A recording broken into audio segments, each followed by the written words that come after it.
Yo, welcome back sa ating YouTube channel mga kabok. For today's video, paano ko nga ba pinapakain ng mga alaga kong samon? Yan ang ipapakita ko sa inyo ngayon mga kabok. Kaya kung nanonood ka na hindi pa nakasubscribe, mag-subscribe ka na po at hit mo na rin ang notification bell para updated ka sa mga ina-upload kong video.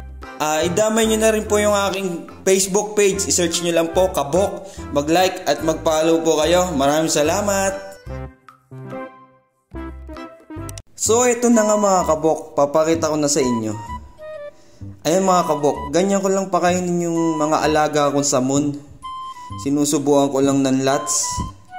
Ayan yung lats o ipis, pero hindi yan ipis bahay mga kabok.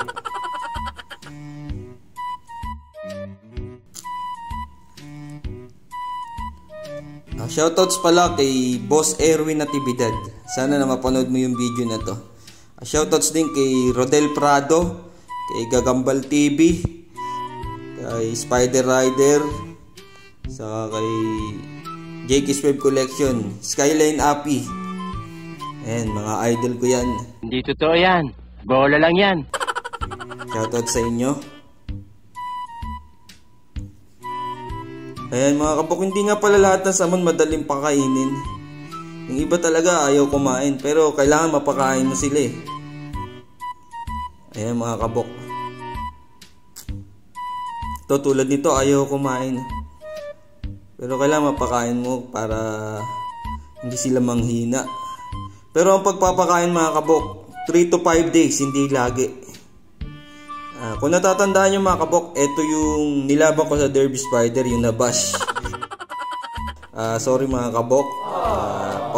Pa-wait na lang po, inahanap ako na ng kamatch. Ayun mga kabok, ulitin ko, hindi 3 to 5 days ko lang sila pinapakain. Hindi pwede kasi lagi na busog yung samon dahil mas umiikli yung buhay nila. Mas madali silang mamatay. Kaya kailangan 3 to 5 days. Pagka talagang sa tingin mo gutom na yung samon.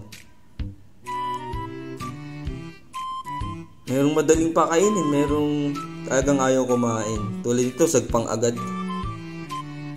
Hanggang dito na lang ako mga kabok. Kung nagustuhan nyo yung video na to, paki-like and share naman po.